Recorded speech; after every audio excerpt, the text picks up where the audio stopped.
Take people fishing like daily. I got a big boat, this is crazy. The life that I'm living's amazing. Fuck being famous, the river's my mainstream. Got more hooks in them than Swaley. Yeah, shout out to Shady. This life is so crazy. Catching world records, baby. Yeah, Nature Fellas Podcast. Welcome to the podcast. Nature Fellas Podcast. Welcome to the podcast. This a fishing podcast. Yeah. Alright, welcome back to another Nature Fellas episode. Today, I've got an absolute legend of a gash, hockey playing, fish guide, hunting guide, bull riding, fish slaying beauty. Thanks for coming on, Jeff. How you doing? No, not too bad. And yourself, Brandon? Not too bad at all. Yeah, I was hoping to get you on because I know you've been a big part of my life and teaching me how to fish over the years and showing me things. And yeah, you've had a hell of a few seasons out here. Yeah, it's been really good. Can't complain. Pretty hard to screw it up when you got world-class lake in your backyard, right? Yeah, it's you got a nice spot here. Yeah, no, for sure. But yeah, before we get into that, I was just kind of hoping maybe we could go into where you grew up and how you got into the hunting, and then kind of lead on into how you got into this crazy fishing world. You bet. Well, I was born in Fernie, British Columbia, and raised there till I was about 14. Then we moved to Prince George. My mom and stepdad moved to Prince George when I was 14 and kind of been bouncing around the north ever since. And nice. Got into the outfitting world through my family. Has been in the outfitting world for 4 generations now. So aunts and uncles on my mom's side are all in the outfitting business, and also my dad and my grandfather and great-grandfather were in the outfitting business that way. So I was kind of born into the outfitting world, didn't really have a choice, but I don't think I would have picked anything else. No, it's a pretty cool life. I mean, it's a hard life to beat. Yeah, so you started young then. Yep. Yeah, I started, I guess my first year to the mountains up north was when my Uncle Stan bought Coddy Outfitters. I think I was 12. 12 years old? Yeah. Nice. We went out and spent summers cutting firewood and getting worked like a dog. And hey, I remember you used to work me like a dog back in those days when I used to wrangle for you. So yeah, well, when you're the wrangler, you definitely probably put in the lion's share of the work wrangling. Oh, you got to earn your stripes. Yeah, you got to earn your stripes. Yeah, once you got your stripes on, then it becomes a little bit different. Yeah, for sure. You get to sleep a little longer anyway. I don't even know if I got to experience that. So yeah, you never did go into the guide and just went wrangling and then. Yeah, no, I did. Well, I got my guide's license the last year. I was hoping to get into it more, and then college and hockey and everything kind of caught up. But hopefully one day maybe I could dive into it a little bit. Yeah. But I think I'll be pretty busy fishing here for the next few years anyways. So yeah. So what did you grow up guiding? Were you elk hunting? We were elk, goat, bighorn sheep, cougar, grizzly bear, black bear, whitetail deer, and mule deer.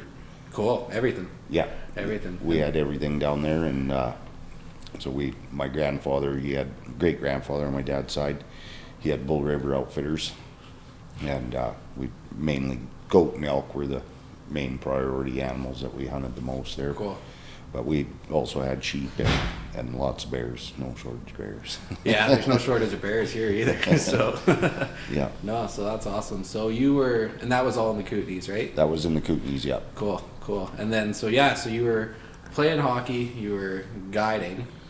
Yep, played hockey and then grew up on a farm. My grandparents were farmers as well, so we had cows and horses. There was always stuff to do, and played hockey, and much to my dad's dismay, he didn't like it very much, but went on with hockey until I realized I wasn't going to make my ultimate dream of, like every kid, we all growing up wanting to be in the NHL or dreaming of being in the NHL. For sure. I know the feeling all too well, Jeff. Yeah. Once reality set in that a guy wasn't going to make it there, I also had another dream of riding bulls. And yeah, tell me about that. So that's something I definitely never dipped into the rodeo world at all. But how'd you get into doing all that? Again, my uncle Gordon Earl, he was a all-around cowboy and bull rider and won the Canadian all-around championship 4 or 5 times. Wow. Bull riding championship a couple times.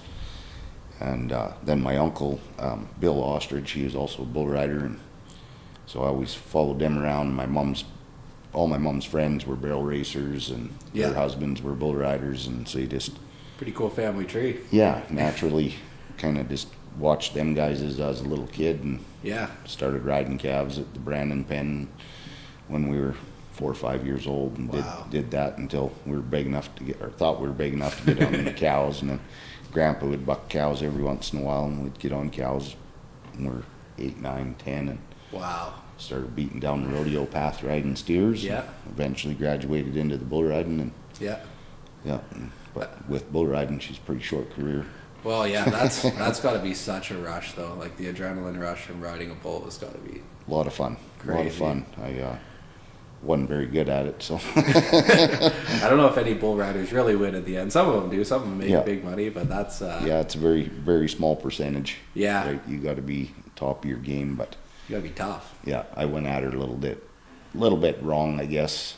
If you really want to make it big in the rodeo world, it's got to be life. And I decided to get married at 19 and have kids at 20, and that slows down your rodeo career quite a bit. Yeah, we don't like it when you're getting trampled on too much. So that's crazy. So how long did you do that for? I got on my last bull, I think, when I was 25. Yeah, it's quite a while. That's actually a pretty long bull ride career for lots of guys. Yeah, I started riding bulls at 15, so 11 years of going. But cool. At the last years, though, I wasn't going to very many. I was only getting on a dozen or 15 a year or something. Yeah. You miss it? Yeah. Bull riding's rodeo's one of those things that when you quit, like for me, when I quit, I don't even go watch anymore. Because you just want to be in there. You still makes your feet itchy when you're watching. Yeah, you know. I know it's a funny thing because even now, like I don't play good hockey anymore and stuff like that, but I still get that feeling when I go to NHL games or you go to watch any hockey games. You still kind of want to be. Yeah. You want to be there. You want to be doing it. It's just not the same from the stands. For sure. Yeah. I watch a bunch of these PBRs now and follow it pretty close. I can watch that because I know even if I was young and able, I don't know if I'd want to be there. Bulls are pretty rank nowadays. They're born and bred to buck, and you never get on a bad one anymore. Yeah, you know, back when I was going, it was you might get on a rank one like that 2-3 times a year. Yeah, and then you get on some mediocres and some easy ones in between. So it was like a drawing game.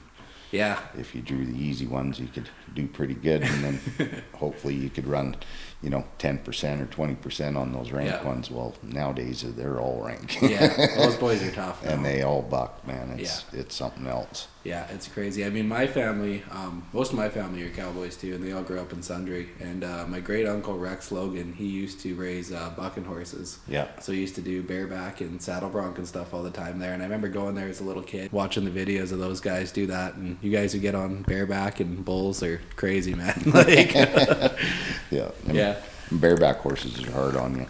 Yeah. Well, there's a couple boys from here who've done pretty good in saddle bronc. I don't know if they did bear bronc, but. Well, Logan Hodson, that's living here now, living at Larry and Lori Warren's place.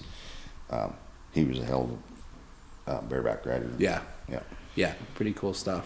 Yeah, pretty cool good stuff. Well, he could do Logan could do about all of it. He could ride bulls good. He could ride bareback. He could ride saddle bronc. Just skilled at it. He'd also twist the head off a steer in the steer wrestling. And, Yeah, no, that's cool. I never got into it. I kind of wish I did, especially after when I went up to the mountains and started getting to know all those guys and seeing what they were doing and stuff like that. It's very interesting. I've followed it quite a bit since then, but kudos to you. Yeah. Kudos to you. That's pretty cool. So after the bull riding, is that really when you got into like the hunting world hard? No, I was hunting all the way through. Yeah. For the most part. So it kind of bull riding took a back seat to life and making a living kind of thing. Right. But so I was just always in the hunting world. But at about 25, then I was full-fledged in the hunting world, or 23, I guess, full-fledged back into the hunting world, and that was life. How I was gonna earn my living all the time, and for sure I spent. Well, what did I spend? 21 years, I guess, in the Northwest Territories with my cousins up there, chasing Dall sheep and caribou and moose. And that's a pretty nice one right there. Yeah. When did you get that one? I killed that ram, I think, 2015. Nice. 2015 or 2016. Beautiful. Yeah, you've done some pretty cool hunts. Like I remember, I didn't really know you that well growing up when I was too young. I didn't really get to know you until I was about 16 years old, and you were a private guide for one of the hunters. And I know you've hunted all over the world. You got all sorts of crazy critters in this house walking in here. What are some of your favorite hunts you've done? Oh, there's a lot of them. Yeah, it's hard to pick one real favorite, sure. But Africa was quite amazing. Been to Africa 3 times. I think if I'd have went there when I was 20, I wouldn't have come home. Yeah, loved it. It's something else. There's so much game. Yeah, and it's a wild area. Everything wants to kill you. You got any crazy stories from over there? I never had any real bad ones over there. I mean, the lions roaring is pretty cool when they're for sure pacing the fence at camp and roaring, and yeah, you know that you got a 500-pound cat on the other side that wants to eat you. Yeah, it's like yeah, it's a fairly humbling feeling. Oh yeah, so they're big animals. Yeah. I've never went over there. I'd love to go over there and see some of that stuff, but luckily we never had any like real bad encounters. We couple bluff charges and stuff like that. Lions, bluff charges? No, elephant. Holy! When we were on an elephant hunt and we'd stalked in on a big bull, and it just didn't. He had one tusk was broke, so yeah. But we were about 30 yards from him, and wow, he went to flapping his ears at us and coming, and they're big. Yes, they are. Yeah. So thankfully he stopped and everything worked out. We were able to back out of there. It was the PH says it was just all a big bluff, but it probably didn't feel like a bluff at the time. It felt pretty real when you're there. Oh man, that's got to be one of the scariest feelings, a bull elephant coming at you like that. Yeah, it gets your attention. Oh, I bet. Sure. I bet. Yeah. So how long did you spend in Africa? Like, I'm sure you've done a lot of hunts over the years, but so I was there, I guess the first trip we were there 10 days, then the next one we were 14, and then the last one we were 14 days again. Cool. Cool. Yeah. You ever plan on going back, do you think? I would love to go back. Kind of waiting for my kids to all waiting for Annabelle. She's 9, she'll be 9 here in May, so yeah, let her get to be about 12 where she's pretty confident with a gun, and then take the kids there and cool. Watch them shoot some plains game, and yeah, it'll be all about them. Yeah, no, for sure. Yeah, no, that's cool. So you did Africa, you've done the territories, you've done BC, you've done pretty much all over, man. Kyrgyzstan, Tajikistan, Kamchatka. So that's all sheep hunting over there, is it? Yeah, we were chasing, in Kyrgyzstan we're mid-Asian ibex and Tayshan Ergali. Yeah. Yeah, and Tajikistan's Marco Polo. Those are the big curl ones? Yeah, that's right. Yeah. And then Kamchatka was brown bears. Brown bears? Yeah. Really? Yeah. Well, that'd be cool. Yeah, there's lots of bears. It's quite amazing. So would you use dogs over there, or was that? They do use dogs. Yeah. Yeah. When we were there, did a snowmobile hunt, so it was like early season, early spring. Yeah. And bears come out. It's a big snowfall area. Gotcha. So we'd snowmobile and just look for bear tracks walking in the snow, and then just kind of follow the tracks because they come out and then they start walking down towards the ocean and head down to the lowlands to where there is some green grass and stuff coming. And wow. So the bears travel big distances. It was an interesting hunt. Yeah. Oh yeah. Yeah. Yeah. They do some different things over there. What do you mean, like? Well, we found a bear in a den one time. They make these little balls, like they're kind of like a wicker ball. Yeah. And they stuff a bunch of moss and stuff in it, and they light it, and it smolders and smokes. They throw it in there, and the bear comes squirting out of the den. So it's a little bit goofy. A little bit chaotic. Yeah. Bear comes out, and then you look at it and evaluate out if it's a big one or one that you would want to shoot. But we only did that once and didn't feel like it was going to be much of a hunt. So. Yeah, that's fair. That's fair. That makes sense. Yeah, it wasn't quite fair to the bear. No. I mean, that'd be an effective method, though. That would get me out of a hole pretty quick. Yeah, but we got all our bears just by spotting them and stalking in on them. And, yeah.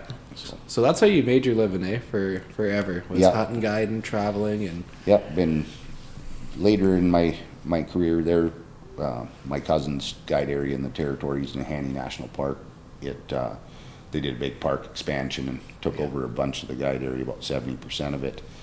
So at that point, we were gonna, all us guides that were getting to guide like 7, 8, 9 sheep a year, Yeah. we were gonna go down to like 2 a year. Yeah. And so at that time, I decided that I would quit going up to Nahanni, and I had opportunity to lease some stone sheep tags in BC. Yeah. And do my own thing for a little while, and it was make a little bit more money and Yeah. let some of them young guides that were coming up in Nahanni fight over what 2 or 3 Yeah, years exactly. kind of thing. Yeah, So, for sure. and it just worked out, and so I went on to doing stone sheep and always cougar hunting and lynx hunting with my hounds Yeah. in the wintertime. Yeah. Make a living. And Well, I remember dog sitting for you when I was just a young chap, and I couldn't believe, I thought I'd have all the dogs caught and figured out, and another one would pop out over here, and another one would pop out over there. You had a lot of dogs for a while. You were doing that for quite a while, and I know you were selling lots of hunts and doing well with it too. So yeah, no, it was good. And we were raising all our own dogs, so at times we had 30 dogs sometimes. I know. In the yard. Yeah. Yeah. You get 2 or 3 litters in 1 year, but we scaled that back, not really doing a lot of the cat hunts anymore. Yeah. Just COVID kind of Yeah. shut me down. And I think that shut a lot of people down. That was. it did. It was a hard one to survive and make Oh it yeah. through. Especially for people like us who are in the, I mean, I wasn't back then, but you still for sure in the tourist business and where you're working with people and stuff all the time and small businesses. Yeah, guys Yeah. took a big hit. Yeah, made it pretty tough. It was a tough couple of years to get through, and then when we did get through, I just kind of didn't want to jump right back in. Yeah. It was Yeah. a tough survival, and buddies talked me into starting this fishing charter deal, and I thought, well, there's no way I'm going to make any money fishing. I was wrong. Yeah. It's pretty darn good. So It is. It's yeah. I mean, you guys inspired me for sure. I Yeah. mean, yeah. So that was you and Chuck there. Me and Chuck, You yeah. and Chuck got that started, and yeah, you guys have had an incredible few years. yeah, Incredible few years. it's went really well. Yeah. I didn't think it would be that busy that fast, right? Well, we have a underrated fishery up here. I truly believe that. For surely we do, and then I didn't see that I didn't think that many locals would be interested in it. Oh, yeah. But I guess you look at the price of a fishing charter and the price of owning a boat, and a lot of people ain't gonna spend the money on the boat, but they still wanna go fishing, so. Bring out another 1,000. That's what that stands for. Yeah, Exactly right. it adds up pretty quick. But it's, I mean, the fishing out here is phenomenal, though. I don't think people realize. Well, there's not many places in the world, for one thing, that you can find bull trout the size you find in Williston. No. And I mean, the abundance of lakers and the size of them too is just. Yeah. It's It unbelievable. really is a world-class fishery. It is. I've been fortunate enough to fish Great Bear Lake and Great Slave and some of the, what they call the marquee lakes for lake trout, and Williston is on the same Same degree. caliber. Yeah. It is. It's, Absolutely. I think like Great Bear, okay, yeah, you probably can catch a bigger one up Yeah. there because there is some 100-pound fish swimming in that lake. That's unbelievable. This lake's just not old enough to have that size of fish, but I have noticed in the last 3 years, 4 years, the size is getting bigger. You've caught some hogs.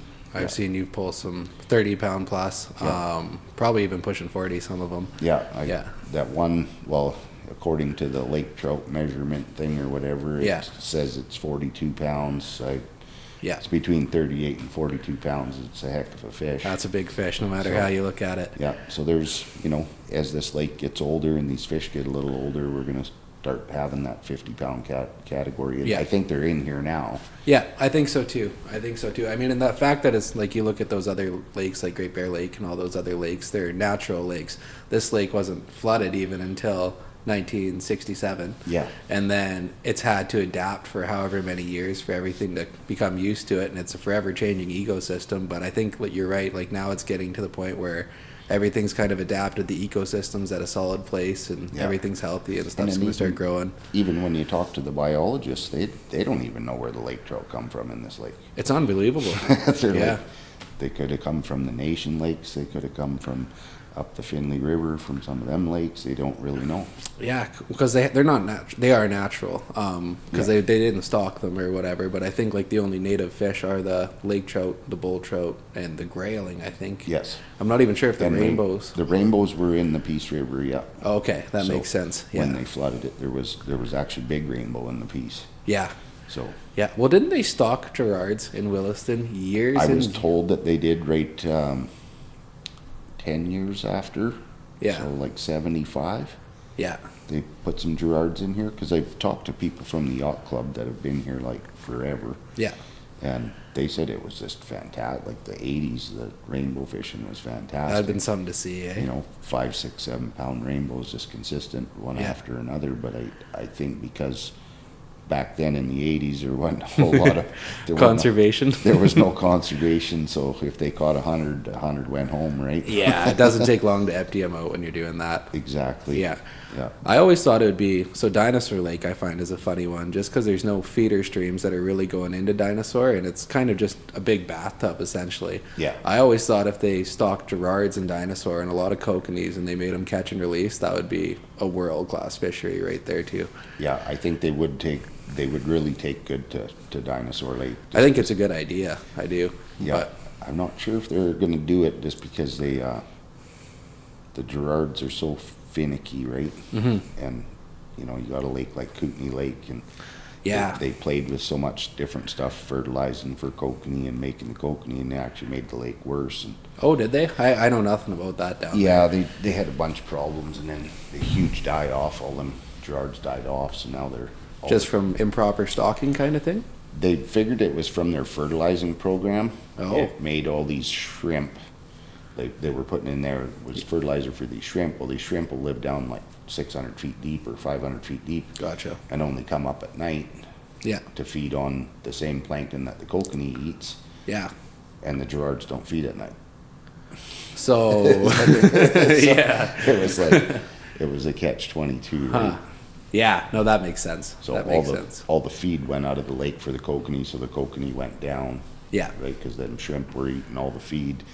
I'd had it explained to me a few times by different biologists, but they lose me in their biology talk. I mean, I went to a school for 1 year and they lost me in their biology talk too. So. Yeah. So. No, that makes sense though. I mean, yeah, you wouldn't have to do anything to Williston. Williston's fantastic. I mean, things change like forever. Like you were saying, you don't think there's quite as many kokanee, and there's a lot of pike minnow now, and there's a lot of different stuff going on, but overall I think it's a very healthy lake for sure. Yeah, the fisher seemed to be doing good.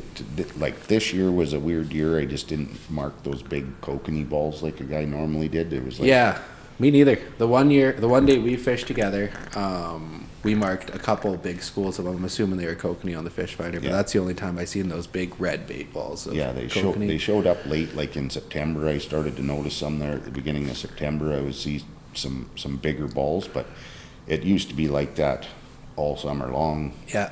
From one end of this lake to the other. Maybe that's why the Lakers are getting bigger. Who knows? Yeah, they're eating up on them. But then the biologist, I asked him about it, and he figures the numbers are the same. They kind of had a low return, he said, in the rivers. Yeah. On the spawn when they were doing some checks. What did he say? 4 years or 7 years ago. Yeah. They had some low, so that maybe that's what we're noticing. Yeah, everything's a cycle too. Like For it's sure. the same thing with the rabbits and the coyotes and everything. One does good, the other one does and dies, and that's just how it goes. With the amount of bull trout and lake trout that are in this lake, it takes a lot of kokanee to feed them. Oh, it does. Like it's unbelievable. I found the Peace. Well, now it's what do you call it? The Peace Lake? I don't even know. I don't even know what they're going to call it. I kind of assumed that they would call it Clark Lake because it was kind of Christy Clark's. That's a good name for it. That was her baby. She was the one that pushed Site C through, but yeah, I was told it's going to go with First Nations name. Yeah, that would make sense. Yeah, I would think so. I would think so too. The way everything's turning that way. For sure, for sure. I found the fishing the last couple of years was horrible though out there compared to the past. Like, You used to catch a lot of big bulls out of there, just back trolling and doing all those stuff. In the last couple of years, it was, well, you came out with me one day. You had to work so hard to try to find a big fish in there. It was unbelievable. Well, when you take all those trees off the islands, there's no shade spots. It makes everything a lot different, right? Then fish had to learn new areas to hide, find shade, and find, because a lot of times them fish are hiding in the shady spots. Yeah, for sure. Well, it was so weird out there. Like, it was just wide open the last few years, and I even noticed there wasn't as many bugs on the water and stuff like that, and it was just a giant wind chute going down that river all the time. Like, it was crazy. But the weirdest thing I noticed the last couple of years was I'd probably catch more big pike than bulls the last 2 years. That's crazy. And it is crazy because you would never catch, well, you could maybe catch the odd pike far up the piece, but I was catching pike at like the fingers. Huh. Which is just unbelievable. And big pike, like 10, 15 pound pike and stuff like that. But you'd see a bull chase you in, and half the time a pike would chase that bull away. Like, I think there's going to be a lot of pike in there. I think they will thrive. I don't know how everything else will do, though. I have no idea. Yeah. Well, I'm shocked for, like, it's already had water in it since what? August here we've been, or September, it's been full. It filled up fast. Yeah. It filled up so fast. Yeah. This one was, Williston was dropping so fast when they were filling. Oh, yeah. Yeah. So, I'm surprised how clean the lake has stayed. And yeah, it's not. I thought it would be horrible. I thought there was going to be a lot more sloughage way faster. Like, you're starting to see some banks slough there now, but Across from Lynx Creek, I've seen quite a few there. yeah, it's not near as bad as I thought it was going to be, though. No, the debris. There's a lot of debris. I don't know what well, I guess it was the same story here, though. Probably we're just too young to have seen it. Yeah, I don't think it's anything like it was here on Willie. Like, I seen pictures. Oh, yeah. Willie was like, you could have walked across the whole lake on logs. And well, even the Mackenzie side's still like that. Like, I was chartering over there on this side this year, and leaving the main boat launch out of town there, you'd have to weave your way through 300 logs. Yeah. Yeah, so I can imagine this side was just as bad or worse. Yeah. Yeah. Oh, yeah. Yeah, this side's probably worse because a lot of it was so steep they couldn't clear any of the logs, right? Yeah. Where the main lake, a lot of it was flat enough they could actually get it mowed down. Or I find it so weird how different it is on this side compared to Mackenzie side. Like, it feels like you're on a whole different lake when you're on the Parsnip side. The landscape and everything, it's very strange. But because there was the shooting logs that would come up. How long ago was that? That must have been 80s? I think the 80s, yeah. 70s and 80s. A lot of horror stories about that. Yeah. Well, there's people still to this day won't go on this lake because they're, I've heard all the horror stories of, either one shooting up and hitting a boat, or you just hitting a big log and debris. Yeah. But the debris the last 5 years has been fantastic, I think. Like, I'm crossing my fingers because I never do want to see it. Yeah, well, it's nice. Like, when I first come here, I've been here 22 or 23 years now. Yeah. The debris was terrible, like late summer. Yeah. But the water levels was always right up into the timber all the time. Like, yeah. Like here on our property, I watched the bank. We've lost 100 yards of bank since I come here 23 years ago. Yeah. At least 100 yards? At least, yeah. Wow. Yeah, there used to be a road used to wrap right down around at the water, and could drive up on the other side of the log house down here. Huh. So just slowly chips away every year. You lose 10 feet a year kind of thing. Wow.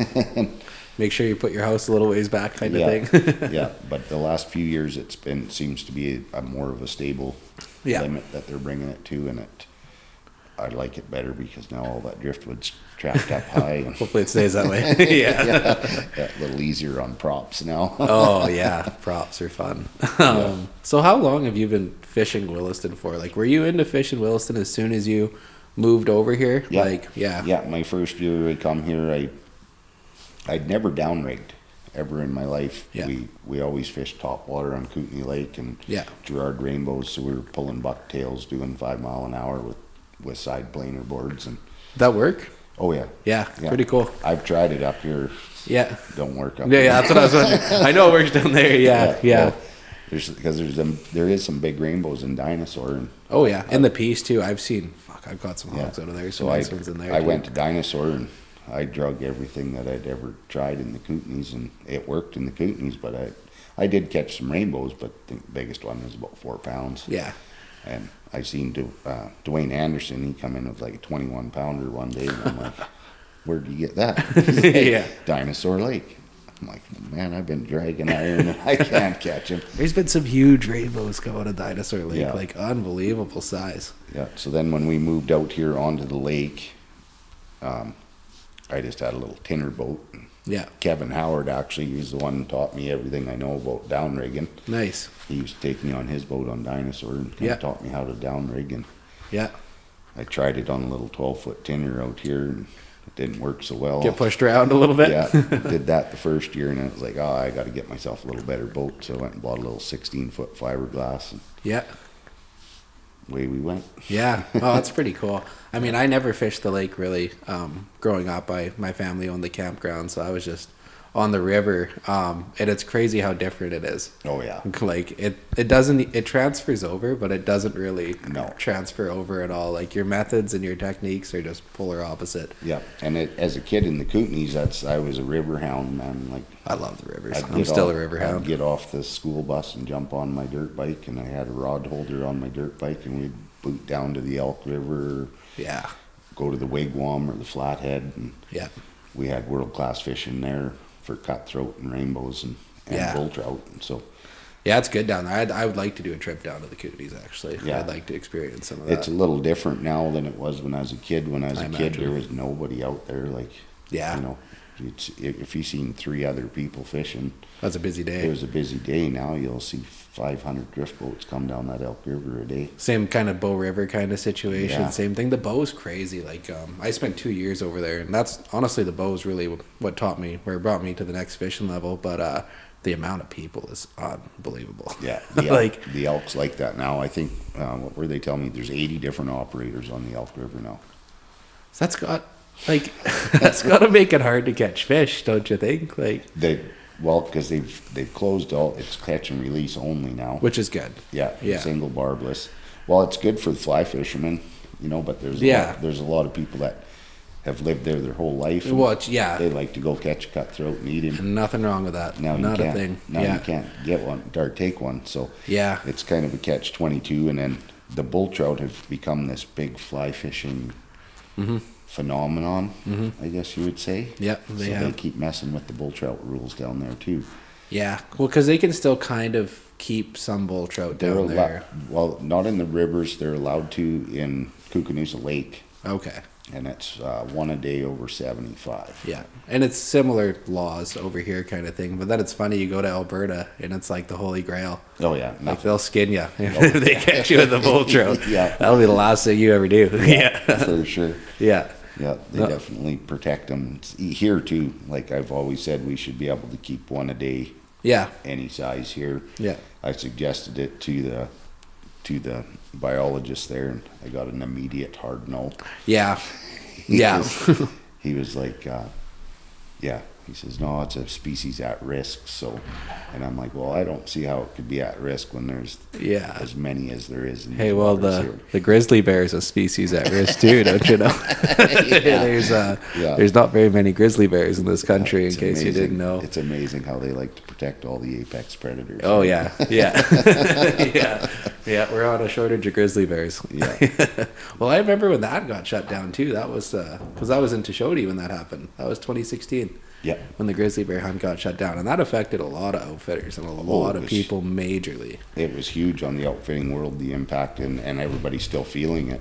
Yeah. You know, Do you think they'll change that back ever again? I think if we can get the NDP out of British Columbia Yeah. and get a conservative government, Yeah, then We'll get it back. Yeah, because I see in Alberta they haven't switched it back completely, but they have some sort of law where a problem grizzly bear can be shot or something like that. yeah, Alberta's very close. They're on the verge to probably opening up grizzly to a limited entry draw for Alberta Yeah. residents. They're really, really close, and Yeah. I think they finally have the right leadership Yeah, running the province in Alberta right now. She seems to be full of common sense. yeah. Well, it's not common today, so Pretty rare in Yeah. the political world of environment that we're in today. hey, yeah, Canada's got a lot of tariffs today. It's a big day, so yeah, Yeah. yeah, But so, and it looks like BC might probably get it back because there's still an active lawsuit going on between guide and outfitters and the BC government over the closure. Yeah. Well, there has to be, because it doesn't affect certain people, but some people it affects majorly, and that has to be taken into consideration, you know? Some of them outfits, you know, that they had six grizzly bear tags a year, Yeah. you know, at 30,000 American apiece, and you lose that. It hurts. That's 40-50% of their revenue a year. Yeah, like that's, it almost makes it impossible. Like Exactly. it's just unbelievable. Because I remember being up there and they were saying, yeah, it was a big money hunt, that grizzly bear hunt. Oh, for Huge sure. money hunt. Yeah, yeah. Like every outfitter took a terrible knock over that. You know, it was, you know, some of them might only had one tag, but that one tag might have been their profit for the year. Ugh. You did everything else just to break even, and that grizzly bear was your profit.